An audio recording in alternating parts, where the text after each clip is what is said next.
Iymon deb turib nimani aytadi? Iymon deb turib azoblarni ko'rgandan keyingi ishonish totini iymon demaydi.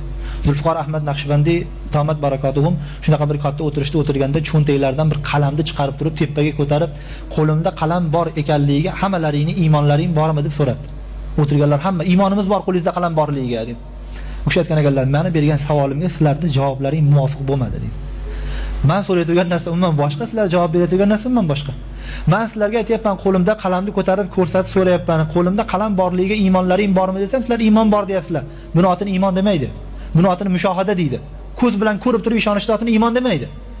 Buni otini ko'z bilan ko'rib ishonish, ya'ni mushohada deydi. Agar men aytsamki, cho'ntagimda qalam bor, hammalaringning iymonlaring bormi desam, sizlar aytsalaringki, ha shu odam salla o'rab olib, tepada minbarda o'tirib yolg'on gapirmasa kerak, iymonimiz bor desalaring, shuni otini iymon deydi. Ko'rgandan keyingi ishonishni otini iymon demaydi. Ko'rgandan hamma ham ishonaveradi. Xudo tabarak va taolo aytadiki, "Falam yaku yanfa'uhum imanuhum lamma ra'u ba'sana" deydi. Azobimni ko'rgandan keyingi iymonni men iymon demayman dedi Xudo taolo.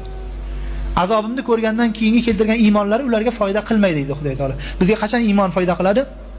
Shu qarashda orqasida gunoh bor ekan, qarashda Xudo taolo ibodatni lazzatini olib qo'yar ekan, bu zino bilan barobar ekan degan xabarni eshitishdi o'zi bilan tan berib yurishni otini iymon deydi.